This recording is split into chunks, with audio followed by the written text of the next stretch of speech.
की एक रिपोर्ट के मुताबिक इस देश में 14 से 18 साल के बच्चों की संख्या 14 से 16 करोड़ बताई जा रही है और 14 से 16 करोड़ की जनसंख्या में लगभग 49% बच्चों को कक्षा 2 की किताब पढ़ना नहीं आता है, जबकि वो हैं 8वीं से 12वीं क्लास के बच्चे और उनको 2 की किताब पढ़नी नहीं आती है। 2 का मैथ नहीं आता है, 2 की इंग्लिश नहीं आती है और 2 की हिंदी नहीं आती है।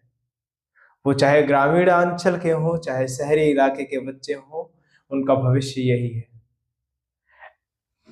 एनुअल स्टेटस ऑफ एजुकेशन के एक रिपोर्ट के मुताबिक इन बच्चों की संख्या इतनी बड़ी है कि लगभग 7 करोड़ आबादी को, जो कि 8वीं से 12वीं के बीच की है, उसको कक्षा 2 का गणित, कक्षा 2 की इंग्लिश, कक्षा 2 की किताबों में लिखी हुई हिंदी पढ़ना नहीं आता है।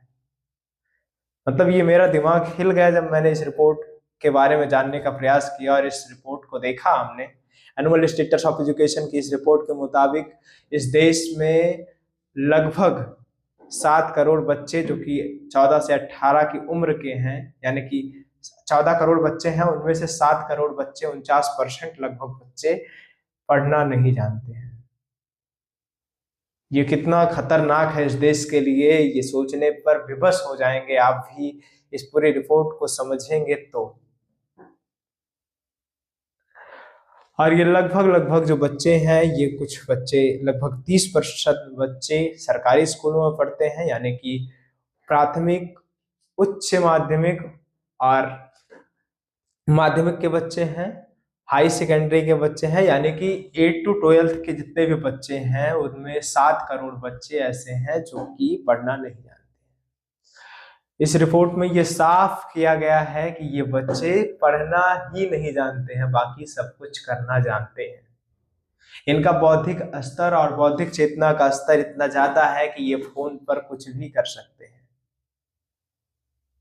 इसी रिपोर्ट में यह दावा किया गया है, एनुअल स्टेटस ऑफ एजुकेशन की रिपोर्ट में, कि ये जो बच्चे हैं, जो 14 से 18 करोड़ बच्चे हैं इस देश में, 14 से 18 की उम्र के, उनको फोन चलाने में महारत हासिल है। वो फोन में कोई भी कंटेंट, कोई भी रील, कोई भी सेटिंग्स बिना देखे आंख मूंद कर सर्च कर सकते हैं, उसको चला सकते हैं, कोई भी नंबर डायल कर सकते हैं और कैसे भी चैट कर सकते हैं बिना देखे।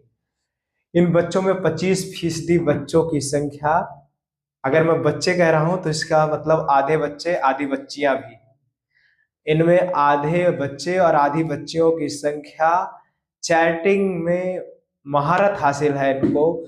इनकी चैटिंग स्किल और स्पीड की तुलना ये रिपोर्ट भी नहीं कर पाई है। एनुअल स्टेटस ऑफ एजुकेशन की रिपोर्ट के मुताबिक इसमें से 25% बच्चे चैट करने में माहिर हैं पूरी तरह से। इनको चैट करने में कोई समस्या नहीं होती है, ये आंख मूंद कर कीबोर्ड की बटन दबाएंगे और एकदम सही टेक्स्ट टाइप करेंगे, जबकि ये वही बच्चे हैं जिनको कक्षा 2 की हिंदी, गणित और इंग्लिश नहीं आती है। आपकी बौद्धिक चेतना पर इसका स्तर कितना है, इसका असर कितना पड़ेगा, ये तो बात की बात है और ये सरकारों को संज्ञान लेना चाहिए। लेकिन 2023 में आई इस रिपोर्ट ने मुझे हिला के रख दिया। जब मैंने इस रिपोर्ट के बारे में पढ़ा और देखा कि हमारे देश का भविष्य ये रहा, तो मैं बेहद ही चिंताजनक स्थिति में पहुंच गया और मैंने कहा कि आप सभी को बताऊं कि इस देश की स्थिति वाकई है क्या। ये जो रिपोर्ट है इसके मुताबिक जब ये बच्चे डिग्री लेकर निकलेंगे क्लास 12 के बाद, तो ये दावा करेंगे कि इनको सरकारी नौकरी चाहिए, इनको नौकरी चाहिए, इनको नौकर बनना है, इनको नौकर बनाओ। लेकिन सरकार कहां से नौकरी देगी, कौन से बिना पे इनको नौकरी देगी? ना ही इनके अंदर कोई स्किल डेवलप है, ना ही ये एजुकेशन, ये पढ़ने लिखने में माहिर हैं। इनको सिर्फ चैटिंग के बलबूते कौन सी सरकार नौकरी देगी, जबकि चैटिंग के लिए अभी एआई का सिस्टम है और एआई सारी चैटिंग फ्री में कर देता है। तो क्यों इनको पेमेंट दिया जाएगा चैटिंग करने के लिए? मेरा दिमाग हिल गया जब मैंने इस पूरी रिपोर्ट को पढ़ा। एनुअल स्टेटस ऑफ एजुकेशन की इस रिपोर्ट के मुताबिक ये पूरा का पूरा मामला बहुत ही घातक है। समाज में डर जाना चाहिए पूरे के पूरे समाज को, और जो बच्चों को फोन देते हैं पेरेंट्स को, कि ये रिपोर्ट बहुत ही खतरनाक है इस देश के लिए। मतलब इतनी खतरनाक है ये रिपोर्ट कि इस रिपोर्ट के मुताबिक आने वाले कुछ ही दिनों में, यानी कि 4 साल में, जब ये भारत का भविष्य तय करेंगे, कुछ तो 1 साल में, कुछ 2 साल में, कुछ 3 साल में, कुछ 4 साल में, जो 14 साल के हैं 4 साल में, जब ये भारत के वोटर बनेंगे, भारत का भावी भविष्य तय करेंगे, तो ये किस आधार पर इस भारत का भविष्य तय कर पाएंगे, ये भी बहुत ही चिंता का विषय है। इनको वोट देना किस बिना पे है ये भी नहीं पता है। इनको पढ़ने नहीं आता है तो ये कैसे किसी पार्टी का मैनिफेस्टो पढ़ेंगे। इनको पढ़ने नहीं आता है तो ये किसी पार्टी की राजनीति के बारे में समझेंगे कैसे। इनको अगर ये नहीं पता है कि इस देश में करना क्या है, तो ये किस तरह से इस देश की राजनीति में अपना स्थान ग्रहण कर पाएंगे। इस देश की स्थिति ये है जो कि दो धारी तलवार की तरह है, जिधर से लगे बर्बाद देश ही होना है।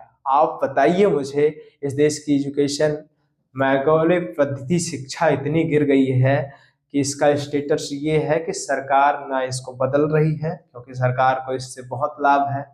प्राइवेट स्कूलों से पैसा आ रहा है। बच्चों के बर्बाद होने से सरकार को कोई मतलब नहीं है। अगर बच्चे बर्बाद नहीं रहेंगे तो देश में वोट कैसे डालेंगे? जाति के नाम पर, धर्म के नाम पर, संप्रदाय के नाम पर, हिंसा के नाम पर, वर्ग के नाम पर कैसे सरकार बनेगी? अगर ये बच्चे शिक्षित ही हो जाएंगे तो सरकार क्या करेगी? सरकार बन ही नहीं पाएगी। इसलिए सरकार इनको इन्हीं की स्थिति में छोड़कर अपने कार्यों में संलिप्त है। मेरा दिमाग हिल गया जब मैंने इस एनुअल स्टेटस ऑफ एजुकेशन की इस रिपोर्ट को पढ़ा। मैं आपसे निवेदन करना चाहता हूं कि इस रिपोर्ट को आप भी जरूर पढ़ें। एनुअल स्टेटस ऑफ एजुकेशन की इस रिपोर्ट को जरूर पढ़िए। और अगर आप पेरेंट्स हैं या चाइल्ड हैं या बच्चे हैं जो कि 14 साल से 18 साल की उम्र के बीच के हैं, तो आपके लिए ये बेहद ही चिंताजनक बात है कि आप दूसरी क्लास की हिंदी पढ़ना नहीं जानते हैं। बाकी जो 50%, 49% बच्चों की बात हो गई, जो 50% और बच्चे बच रहे हैं, उनमें से 25% बच्चे ऐसे हैं जो कि हिंदी और अंग्रेजी मिला मिला के पढ़ लेते हैं। बाकी 13% बच्चे ऐसे हैं जो कि सही ढंग से अंग्रेजी और हिंदी दोनों पढ़ लेते हैं, मैथ भी लगा लेते हैं। और सिर्फ 8 से 10% बच्चे ऐसे हैं जो इसमें महारत हासिल है, जिनको सही में पढ़ना आता है और जो सिर्फ पढ़कर पास होते हैं। लेकिन इस देश में बोर्ड एग्जाम का रिजल्ट जब आता है तो चौंका देता है, क्योंकि उसमें पास होने वाली बच्चों की प्रतिशतता दर लगभग 80 से 90% के आसपास होती है। और अगर 90% रिजल्ट पॉजिटिव आएगा तो सरकार तो रिजल्ट पर ही बात करेगी। सरकार क्यों ऐसे इधर उधर भटकाएगी मामलों को?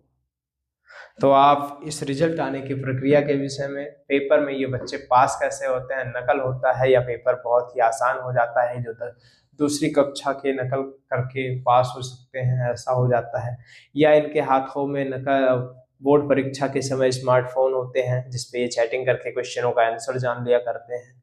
इन तमाम संदिग्ध प्रश्नों के विषय में आप क्या समझते हैं? अपने राय कमेंट बॉक्स में जरूर दें। आप ही के लिए कमेंट बॉक्स खाली छोड़ रहा हूँ। धन्यवाद। नेटवर्क भारत देख रहे थे आप। मैं हूँ आपके साथ गौरव विनय। जुड़े रहिए हमारे साथ।